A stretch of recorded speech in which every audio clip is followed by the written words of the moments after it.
Six ಹೊಸ pattern. Next video continue ಮಾಡ್ತೀನಿ ನೋಡಿ. ಇಂಟಿಗ್ರೇಷನ್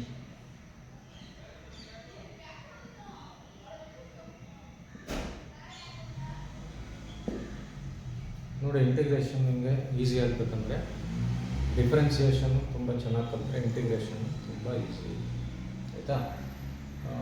ನೋಡಿ, ಈಗ ಇಂಟಿಗ್ರೇಷನ್ ಅಂದರೆ ಏನೂ ಇಲ್ಲ, ಜಸ್ಟ್ ಸೇರಿಸೋದು ಅಂತ, ಕಂಬೈನ್ ಮಾಡೋದು. ಈಗ ಇದನ್ನು ಇಂಟಿಗ್ರೇಷನ್ದು ಪ್ರಾಬ್ಲಮ್ಸ್ ಮಾಡಬೇಕಂದ್ರೆ ನಿಮಗೆ ಕೆಲವೊಂದು ಫಾರ್ಮುಲಾಗಳು ಗೊತ್ತಿರಬೇಕು. ನಾನು ನಿಮಗೆ ಇವತ್ತು 2 ಫಾರ್ಮುಲಾ ಅಷ್ಟೇ ಹೇಳ್ಕೊಡ್ತೀನಿ. List of ಫಾರ್ಮುಲೆ. ಈಗ ಡಿಫ್ರೆನ್ಸಿಯೇಷನಲ್ಲಿ ಇರ್ತಲ್ಲ, ಅದೇ ಥರ ಇಂಟಿಗ್ರೇಷನಲ್ಲೂ ಫಾರ್ಮುಲಾಗಳಿದ್ದಾವೆ. ಫಸ್ಟ್ ಫಾರ್ಮುಲಾ ಏನಪ್ಪ ಅಂತಂದರೆ, ಇಂಟಿಗ್ರಲ್ಗೆ ನೋಡಿ ಸಿಂಬಲ್ ಈ ಥರ ಬರೀಬೇಕು. x to the power n dx ಈ ಥರ ಇದ್ದರೆ ಇದ್ರದ್ದು answer x to the power n+1 divided by n+1 plus C ಅಂತ. ಇಂಟಿಗ್ರೇಷನಲ್ಲಿ ಮೊದಲನೇ ಫಾರ್ಮುಲಾ ಇದು. ಈಗ ಡಿಫ್ರೆನ್ಸಿಯೇಷನ್ಗೆ ನಾನು d/dx ಅಂತ ಬರೀತಾ ಇದೆ. ಈಗ ಇದಕ್ಕೆ ಈ ಥರ ಸಿಂಬಲ್ ನೋಡಿ, ಇದು ಸಿಂಬಲ್. ಇಲ್ಲಿ ಸಿ ಅಂತಂದರೆ ಪ್ಲಸ್, ಸಿ ಅಂತಂದರೆ ಅದನ್ನು ಕಾನ್ಸ್ಟೆಂಟ್ ಆಫ್ ಇಂಟಿಗ್ರೇಷನ್ ಅಂತ ಕರೀತಾರೆ. ಅದು ಎಲ್ಲ ಪ್ರಾಬ್ಲಮ್ಗೂ ಹಾಕಬೇಕು ಎಕ್ಸೆಪ್ಟ್ ಒಂದು, ಇಲ್ಲಿ 2 ಥರ ಬರ್ತವೆ, ಡೆಫಿನೆಟ್ ಇಂಟಿಗ್ರಲ್ಸ್, ಇಂಡೆಫಿನೆಟ್ ಇಂಟಿಗ್ರಲ್ಸ್ ಅಂತ. ಇಲ್ಲಿ ಏನು ನಂಬರ್ ಕೊಟ್ಟಿಲ್ಲ ಅಂದರೆ ಅದು ಇಂಡೆಫಿನೆಟ್ ಇಂಟಿಗ್ರಲ್ಸ್, ಅದಕ್ಕೆ ಪ್ಲಸ್ ಸಿ ಹಾಕೋಬೇಕು. ಇಲ್ಲಿ ನಂಬರ್ಸ್ ಬರ್ತವೆ, ಅದಕ್ಕೆ ಡೆಫಿನೆಟ್ ಇಂಟಿಗ್ರಲ್ಸ್ ಅಂತಾರೆ, ಅದಕ್ಕೆ ಸಿ ಬರೋಲ್ಲ ಅಷ್ಟೇ. ಅದು ನಿಮ್ಗೆ ಗೊತ್ತಾಗುತ್ತೆ, ಮುಂದೆ ಗೊತ್ತಾಗುತ್ತೆ. ಈಗ ಮೊದಲನೇ ಫಾರ್ಮುಲಾ ಇದು, ಆಯಿತಾ? ಈಗ ಈ ಫಾರ್ಮುಲಾ ನಿಮ್ಗೆ ಅರ್ಥ ಆಗಬೇಕಂದ್ರೆ ಪ್ರಾಬ್ಲಮ್ಸ್ ಮಾಡಬೇಕು. ಈಗ ನಾನು ಒಂದು ಪ್ರಾಬ್ಲಮ್ ತಗೋತೀನಿ. Integrate x to the power 5 with respect to X ಅಂತ. WRT ಅಂದರೆ ಹಿಂದಿನ ವಿಡಿಯೋದಲ್ಲಿ ಹೇಳ್ಕೊಟ್ಟಿದ್ದೀನಿ, ವಿತ್ ರೆಸ್ಪೆಕ್ಟ್ ಟು ಎಕ್ಸ್. ಈಗ ಇಂಟಿಗ್ರೇಟ್ ಅಂತ ಕೊಟ್ಟಿದ್ದಾರಲ್ವ, ನೀವೇನು ಮಾಡಬೇಕು, ಇಂಟಿಗ್ರಲ್ ಸಿಂಬಲ್ ಹಾಕೋದು ಈ ಥರ ಹಾಕೊಂಡು dx ಅಂತ ಬರೀಬೇಕು. ನೋಡಿ, dx ಅಂದರೆ ವಿತ್ ರೆಸ್ಪೆಕ್ಟ್ ಟು ಎಕ್ಸ್ ಮಾಡುವಾಗ ಅದು dx ಅಂತಲೇ ಬರುತ್ತೆ. ಇದೇನೂ ಇಲ್ಲ, ಇದು ಎಲ್ಲದಕ್ಕೂ ಬರ್ಕೋಬೇಕು ನಾವು ಅಷ್ಟೇ. ಅದು ಇದು ಬೇರೆ ಏನು ಅರ್ಥ ಇಲ್ಲ ಅದಕ್ಕೆ, ಆಯಿತಾ? dx ಅಂತ ಎಲ್ಲ ಲೆಕ್ಕಕ್ಕೂ ಬರ್ಕೋಬೇಕು. ಈಗ ಇಲ್ಲಿ ನೋಡಿ, ಇಲ್ಲಿ ಸಿಂಬಲ್ ಏನು ಕೊಟ್ಟಿಲ್ಲ ಅವರು. ಈ ಪ್ರಶ್ನೆ ಹೆಂಗೂ ಕೊಡ್ತಾರೆ, ಕೊಡ್ತಾರೆ.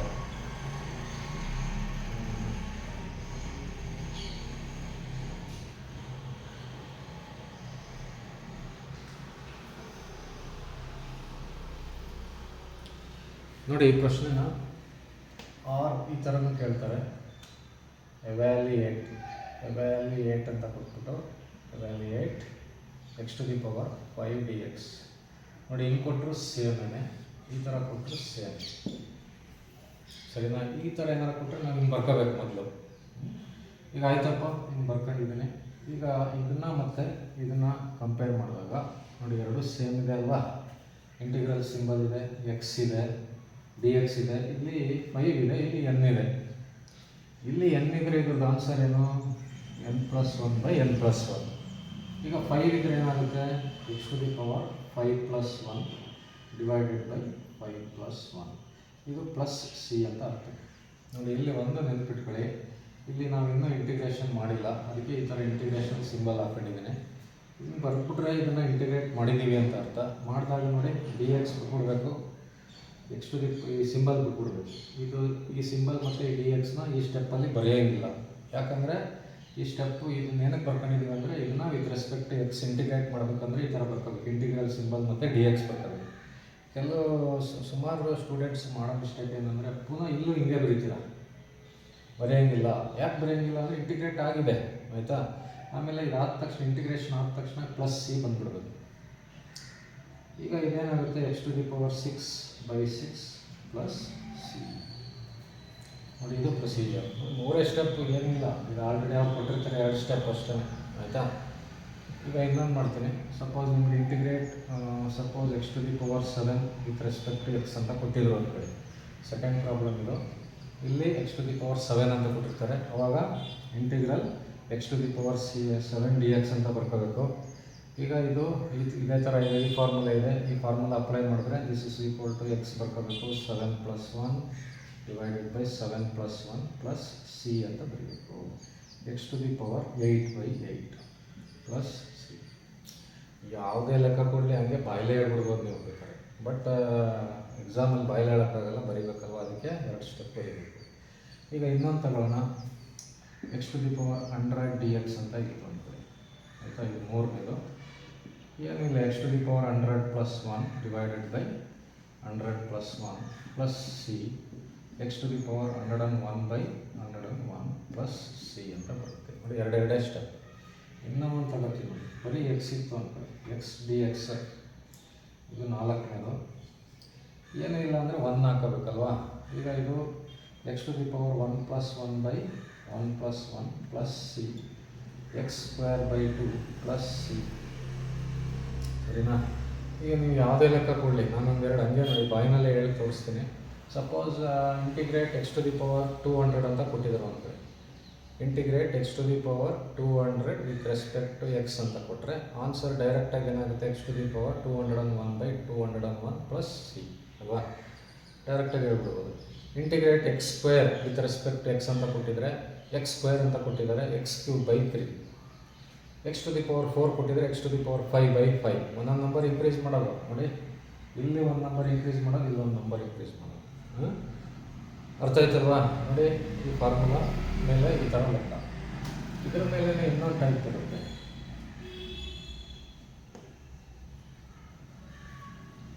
ನೋಡಿ, ಇನ್ನೊಂದು ಟೈಪ್ ಏನಪ್ಪ ಅಂದರೆ,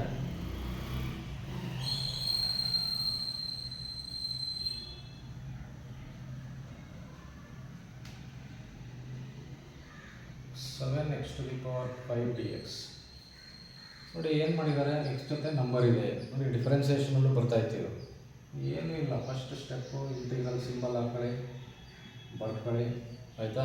ಏನು ಕೊಟ್ಟಿದ್ದಾರೆ ಅದನ್ನ ಇಂಟಿಗ್ರಲ್ ಸಿಂಬಲ್ ಹಾಕ್ಬಿಟ್ಟು ಬರ್ಕೊಳ್ಳಿ. ಒಂದೊಂದ್ಸರಿ ಇದನ್ನು ಹಿಂಗೂ ಕೊಡ್ತಾರೆ, ವ್ಯಾಲ್ಯೂಯೇಟ್ ಅಂತ, ಆವಾಗ ಇದನ್ನು ಡೈರೆಕ್ಟಾಗಿ ಕೊಟ್ಬಿಟ್ಟಿರ್ತಾರೆ ಅಲ್ವಾ. ಈ ಸ್ಟೆಪ್ಪಿಂದ ಬರ್ಕೊಂಡು ಹೋಗೋದು. ಈಗ ಕೊಟ್ಟಿಲ್ಲ ಅಂದರೆ ಆ ಥರ ಬರೀಬೇಕು. ಪ್ರಶ್ನೆ ಹಿಂಗಾದರೂ ಕೇಳ್ಬೋದು, ಹಿಂಗಾದರೂ ಕೇಳ್ಬೋದು. ಹಿಂಗೆ ಕೇಳಿದ್ರೆ ಇಲ್ಲಿಂದನೇ ಸ್ಟಾರ್ಟ್ ಮಾಡೋದು, ಈ ಥರ ಕೇಳಿದಾಗ ಈ ಥರ ಬರ್ಕೋಬೇಕು. ಈಗ ಇಲ್ಲೇನಾಗಿದೆ ಅಂದರೆ, ಒಂದು ಎಕ್ಸ್ಟ್ರಾ ಏನಾಗಿದೆ, ನಂಬರ್ ಬಂದುಬಿಟ್ಟಿದೆ. ನಂಬರ್ ಬಂದರೆ ಏನು ಮಾಡಬೇಕು, ನಂಬರ್ನ ಆಚೆ ಕಡೆ ತಗೊಂಡು ಇನ್ನೊಂದು ಸ್ಟೆಪ್ ಈ ಥರ ಬರೀಬೇಕು. ನಂಬರ್ಗಳಿದ್ದರೆ ಆಚೆ ತೆಗಿಬೋದು ನೋಡಿ, ಈ ಥರ ಜೊತೆಗಿದ್ದರೆ. ಈಗ 7 ಆಯಿತು. ಈಗ ಇದಕ್ಕೆ ಇಂಟಿಗ್ರೇಷನ್ ಮಾಡಬೇಕು ನಾವು. x to the power 5 dx ಅಂತ ಇದ್ದರೆ ನೋಡಿ, ಈ ಫಾರ್ಮುಲಾ ಹಾಕೊಂಡ್ರೆ x to the power 5 plus 1 divided by 5 plus 1 plus C ಅಂತ ಬರುತ್ತೆ ನೋಡಿ. ಇದು ಈ ಪಾರ್ಟ್ 7 ಆಚೆ ಕಡೆ ಇದೆ. 7 into x to the power 5 plus 1 ಅಂದರೆ 6 ಬೈ 6 ಪ್ಲಸ್ ಸಿ ಅಲ್ವಾ. ಒಂದೊಂದ್ಸಲಿ ಏನಾಗುತ್ತೆ, ಇವೆರಡು ಕ್ಯಾನ್ಸಲ್ ಆಗಂಗೆ ಇರ್ತವೆ. ಕ್ಯಾನ್ಸಲ್ ಆದರೆ ಕ್ಯಾನ್ಸಲ್ ಮಾಡಬೇಕು. ಈಗ ಇದರಲ್ಲಿ ಕ್ಯಾನ್ಸಲ್ ಆಯ್ತಾ ಇಲ್ಲ ಹಂಗೆ ಹೇಳಬೇಕು, ಸರಿನಾ? ನೋಡಿ ಈ ಥರ. ಇನ್ನೊಂದು ಲೆಕ್ಕ ತಗೋತೀನಿ. 4 x to the power 3 integrate ಅವ್ರು ಎವ್ಯಾಲ್ಯೂಯೇಟ್ ಅಂತಲೇ ತಗೋತೀನಿ. ಎವ್ಯಾಲ್ಯೂಯೇಟ್ ಇಂಟಿಗ್ರಲ್ ಸಿಂಬಲ್ ನಾನೇ ಹಾಕ್ಬಿಡ್ತೀನಿ ಈ ಥರ. ಎವ್ಯಾಲ್ಯೂಯೇಟ್ ಅಂತ ಕೊಟ್ಟರೆ ವಿತ್ ರೆಸ್ಪೆಕ್ಟ್ ಏನು ಕೇಳಲ್ಲ, ಈ ಥರ ಡೈರೆಕ್ಟ್ ಆಗಿಬಿಟ್ಟಿರ್ತಾರೆ. ಇಂಟಿಗ್ರೇಟ್ ಅಂತ ಕೇಳಿದಾಗ ಈ ಥರ ವಿತ್ ರೆಸ್ಪೆಕ್ಟ್ ಎಕ್ಸ್ ಕೊಡ್ತಾರೆ. ಈಗ ಇದನ್ನು ಎವ್ಯಾಲ್ಯೂಯೇಟ್ ಮಾಡಬೇಕಂದ್ರೆ 4 ಹೊರಗಡೆ ತಗೋಬೇಕಲ್ವ, ನಂಬರ್ ಇದೆ, ನಂಬರ್ ಇದ್ದಾಗ ನಂಬರ್ ಆಚೆ ಕಡೆ ತಗೊಳ್ಳಿ. x3 x³ dx 4. ಈಗ ಇದನ್ನು ಇಂಟಿಗ್ರೇಟ್ ಮಾಡಬೇಕಂದ್ರೆ x³ ಇದೆ ಅಲ್ವಾ, x to the power 3 plus 1 by 3 plus 1 plus C. ಇದೇನಾಗುತ್ತೆ, 4 x to the power 4 divided by 4 ಬರುತ್ತೆ ನೋಡಿ ಅಲ್ವಾ. ನೋಡಿ x ಟು ದಿ ಪವರ್ 4 ಆಯಿತು, ಇದು 4 ಇದೆ ಪ್ಲಸ್ ಸಿ. ಇದು ಇನ್ನೊಂದು ಸ್ಟೆಪ್ ಮಾಡಬೇಕಾಗುತ್ತೆ, ಯಾಕಂದರೆ ನೋಡಿ 4 4 ಕ್ಯಾನ್ಸಲ್ ಆಗುತ್ತೆ. x to the power 4 plus C cancel ಆದರೆ ಕ್ಯಾನ್ಸಲ್ ಮಾಡಬೇಕು. ಕ್ಯಾನ್ಸಲ್ ಆಗಿಲ್ಲ ಅಂದರೆ ಹಂಗೆ ಬರೀಬೇಕು. ಒಂದೊಂದ್ಸಲಿ ಕ್ಯಾನ್ಸಲ್ ಆದರೂ ನಿಮ್ಗೆ ಕ್ಯಾನ್ಸಲ್ ಮಾಡೋಕ್ಕೆ ಗೊತ್ತಾಗಿಲ್ಲ ಅಂದರೆ ಹಂಗೆ ಬರೆದ್ರೆ ಏನು ತೊಂದರೆ ಇಲ್ಲ. ಸಪೋಸ್ ಈಗ ಇದು ಕ್ಯಾನ್ಸಲ್ ಮಾಡೋಕ್ಕೆ ನಿಮ್ಗೆ ಗೊತ್ತಾಯ್ತಾ ಇಲ್ಲ ಅಂದರೆ ಹಂಗೆ ಬರೀರಿ, ಸರಿನಾ? ನೋಡಿ ಈ ಥರ ಏನಾದರೂ ನಂಬರ್ ಬಂದರೆ ಆ ನಂಬರ್ನ ಆಚೆ ಕಡೆ ತೊಗೋಬೇಕು. ಆಚೆ ಕಡೆ ತಗೊಂಡು ಇದನ್ನು ಇಂಟಿಗ್ರೇಟ್ ಮಾಡಿ. ಸಪೋಸ್ ಈ ನಂಬರ್ ಏನಾದರೂ ಡಿವೈಡ್ ಆಗ್ತಾಯಿದ್ರೆ, ಕ್ಯಾನ್ಸಲ್ ಆಯ್ತಾಯಿದ್ರೆ ಕ್ಯಾನ್ಸಲ್ ಮಾಡಿ. ಕ್ಯಾನ್ಸಲ್ ಆಗಿಲ್ಲ ಅಂದರೆ ಹಂಗೆ ಬರೀರಿ, ಆಯಿತಾ? ಕ್ಯಾನ್ಸಲ್ ಆಯ್ತಾ ಇದ್ದರೂ ನಿಮಗೆ ಕ್ಯಾನ್ಸಲ್ ಮಾಡೋದು ಗೊತ್ತಾಗಿಲ್ಲ ಅಂದ್ರೂ ಹಂಗೆ ಬರೀಬೋದು, ಗೊತ್ತಾಯ್ತಾ?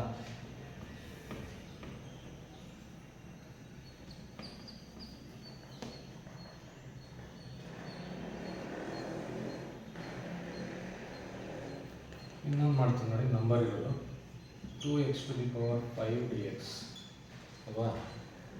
2 ಆಚೆ ಕಡೆ ತಗೊಳ್ಳಿ, x to the power 5 dx 2 into x to the power 5 plus 1 divided by 5 plus 1 plus c 2 into x to the power 6 divided by 6 plus c. ಇದು ನೋಡಿ 2 ಇಂದ ಇದು ಕ್ಯಾನ್ಸಲ್ ಆಗುತ್ತೆ ಅಲ್ವಾ. ಕ್ಯಾನ್ಸಲ್ ಗೊತ್ತಾಗಿಲ್ಲ ಅಂದರೆ ಹಿಂಗೆ ಬಿಟ್ಟು ಬರ್ಬಿಡಿ. ಗೊತ್ತಾಯಿತು ಅಂದರೆ ನೋಡಿ 2 1s 2 3s 1 into x to the power 6 ಅಂದರೆ x to the power 6 denominator 3 ಇದೆ ಪ್ಲಸ್ ಸಿ. ನೋಡಿ ಈ ಥರ ಕ್ಯಾನ್ಸಲ್ ಏನಾರು ಆದರೆ ಕ್ಯಾನ್ಸಲ್ ಗೊತ್ತಾದರೆ ಮಾಡಿ, ಗೊತ್ತಾಗಿಲ್ಲ ಅಂದರೆ ಹಂಗೆ ಇರಲಿ, ಏನು ತೊಂದರೆ ಇಲ್ಲ ಆಯಿತಾ.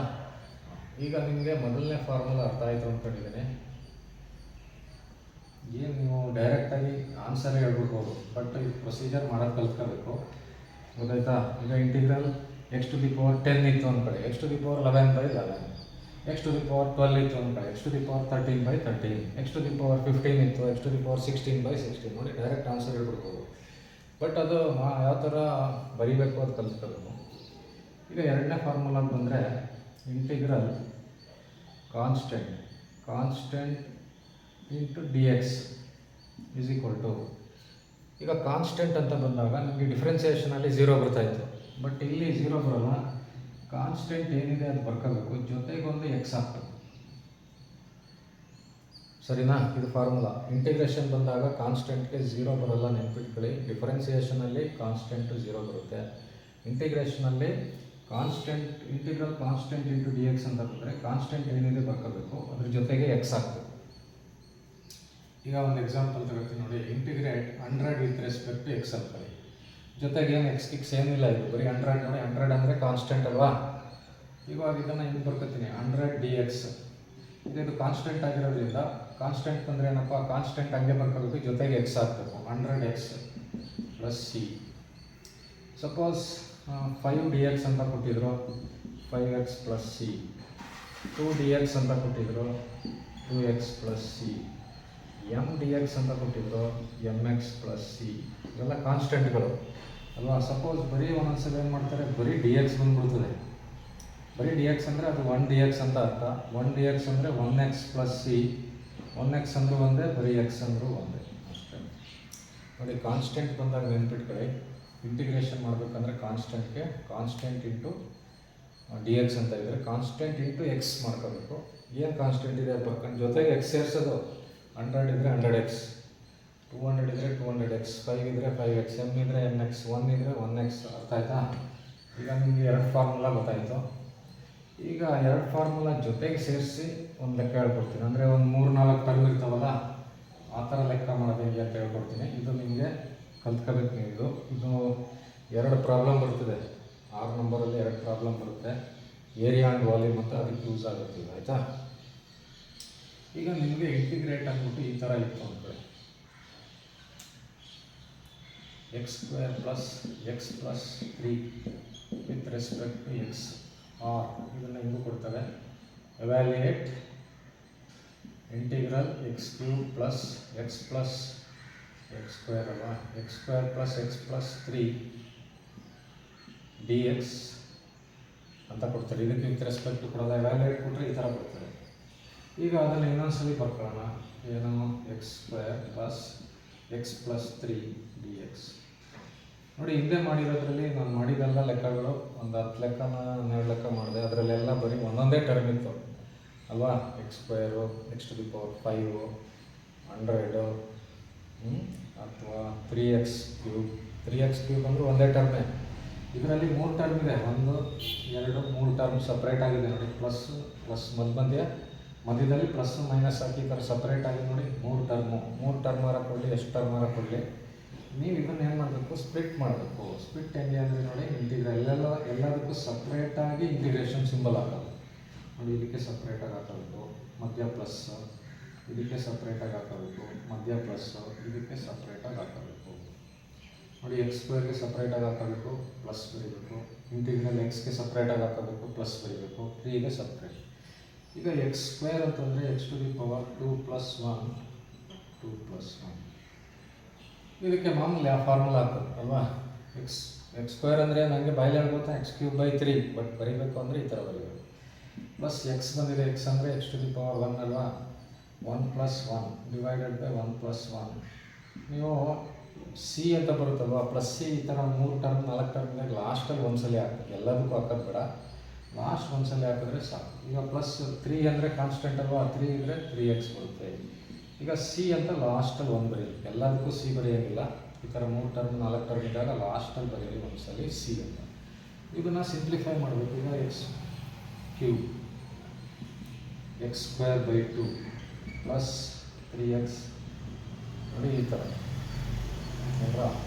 ಈಗ ನಿಮ್ಗೆ ಏನಾದರೂ 3 ಟರ್ಮು 4 ಟರ್ಮು 5 ಟರ್ಮ್ ಏನಾರು ಇತ್ತು ಅಂತಂದರೆ, ಎಷ್ಟಾದರೂ ಟರ್ಮ್ ಇರಲಿ ಮಧ್ಯೆ ಪ್ಲಸ್ ಮೈನಸ್ ಇದ್ದಾಗ ಈ ಥರ ಎಲ್ಲನೂ ಇಂಡಿವಿಜುವಲ್ ಆಗಿ ಸ್ಪ್ಲಿಟ್ ಮಾಡಿ ಒಂದೊಂದಕ್ಕೂ ಫಾರ್ಮುಲಾ ಹಾಕಿ, ಈ ಥರ ಫಾರ್ಮುಲಾ ಹಾಕಿ ಆಮೇಲೆ ಸಿ ಬರೆಯುವಾಗ ಎಲ್ಲದಕ್ಕೂ ಒಂದೊಂದು ಸಿ ಬರೆಯೋಂಗಿಲ್ಲ, ಲಾಸ್ಟಲ್ಲಿ ಎಲ್ಲ ಸೇರಿಸಿ ಒಂದೇ ಒಂದು ಸಿ ಬರೀಬೇಕು. ಆಯಿತಾ?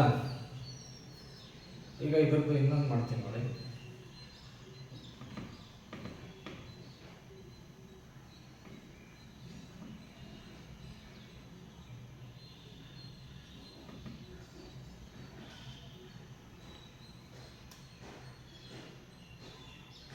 x³ minus x² plus x minus 3 4 term ಇದೆ.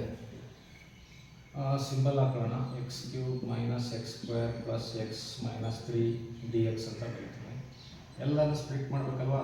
Integral x³ dx, integral x² dx, integral x dx minus integral ಮಧ್ಯ ಪ್ಲಸ್ ಇದ್ದರೆ ಮೈನಸ್ ಇದ್ದರೆ ಮೈನಸ್ ಬರಬೇಕು, ಪ್ಲಸ್ ಇದ್ದರೆ ಪ್ಲಸ್ ಬರಬೇಕು. ಈಗ ಇದನ್ನು ಇಂಟಿಗ್ರೇಟ್ ಮಾಡಬೇಕಂದ್ರೆ ಫಾರ್ಮುಲಾ ನೋಡಿ, x³ 3 ಪ್ಲಸ್ 1 3 ಪ್ಲಸ್ 1 ಮೈನಸ್ ಇದಕ್ಕೆ 2 ಪ್ಲಸ್ 1 2 ಪ್ಲಸ್ 1 ಪ್ಲಸ್ ಇದಕ್ಕೆ 1 ಇರ್ತದೆ 1 ಪ್ಲಸ್ 1 1 ಪ್ಲಸ್ 1 ಮೈನಸ್ 3ಗೆ 3x ಲಾಸ್ಟ್ಗೆಲ್ಲ ಸೇರಿಸಿ ಒಂದು ಸಿ ಆಗಬೇಕು. ಸರಿನಾ? ಇವಾಗ x³ 4/4 minus x³ 3 plus x²/2 minus 3x plus ಎಷ್ಟಾದರೂ ಟರ್ಮ್ ಇರಲಿ ಅಷ್ಟನ್ನು ಸ್ಪ್ಲಿಟ್ ಮಾಡ್ಕೋಬೇಕು. ಮಾಡ್ಕೊಂಡು ಫಾರ್ಮುಲಾ ಹಾಕ್ಬೇಕು ನೋಡಿ. ಎರಡೇ ಫಾರ್ಮುಲಾ ನಿಮ್ಗೆ ಹೇಳ್ಕೊಟ್ಟಿರೋದು ಇವತ್ತು. ಆಯಿತಾ? ಈಗ ಇನ್ನೊಂದು ನಂಬರ್ ಇರೋದನ್ನು ಮಾಡ್ಕೊಳ್ಳೋಣ.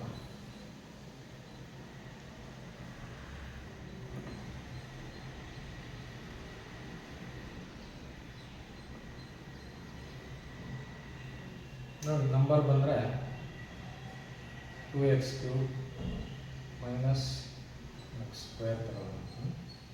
ಇಲ್ಲಿ ಕ್ಯೂಬಲ್ಲಿ 7x² plus 3x plus 5 4 term ತಗೊಂಡಿದ್ದೀನಿ. ಎಷ್ಟಾದರೂ ಟರ್ಮ್ ಇರಲಿ, 2 ಇದ್ದರೆ 2ಕ್ಕೆ ಸ್ಪ್ಲಿಟ್ ಮಾಡಬೇಕು, 3 ಇದ್ದರೆ 3, 4 ಇದ್ದರೆ 4.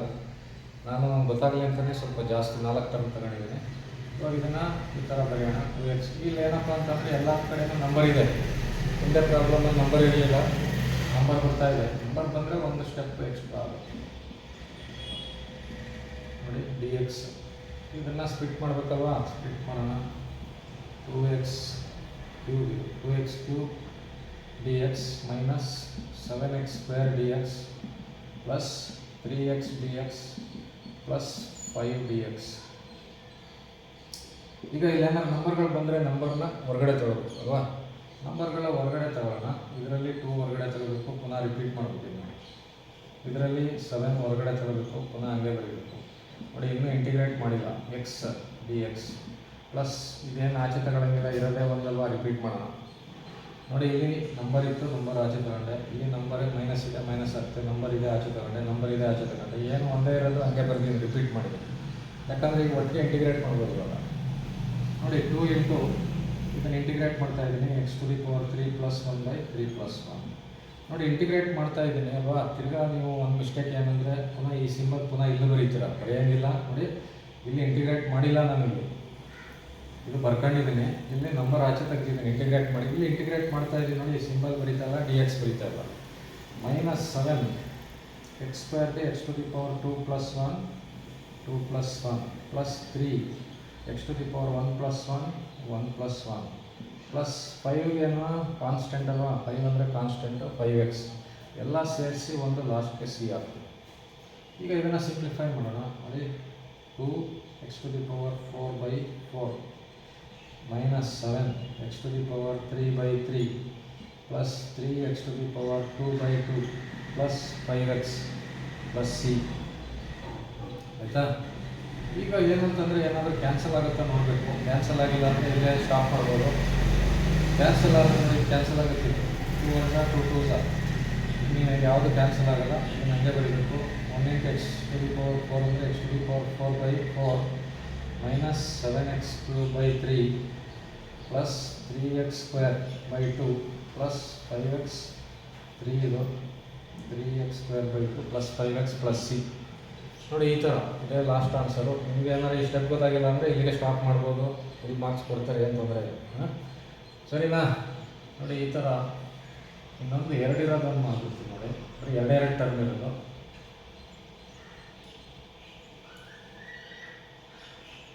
x² plus 3 ಅಂದ್ಕೊಳ್ಳಿ. 2 ಟರ್ಮ್ ಇರ್ತದೆ. Integrate x² plus 3 with respect to x ಅಂತ ಕೊಟ್ಟರೆ 2 ಟರ್ಮ್ ಇದ್ದರೆ 2 ಸಲ ಬರೆಯೋದು.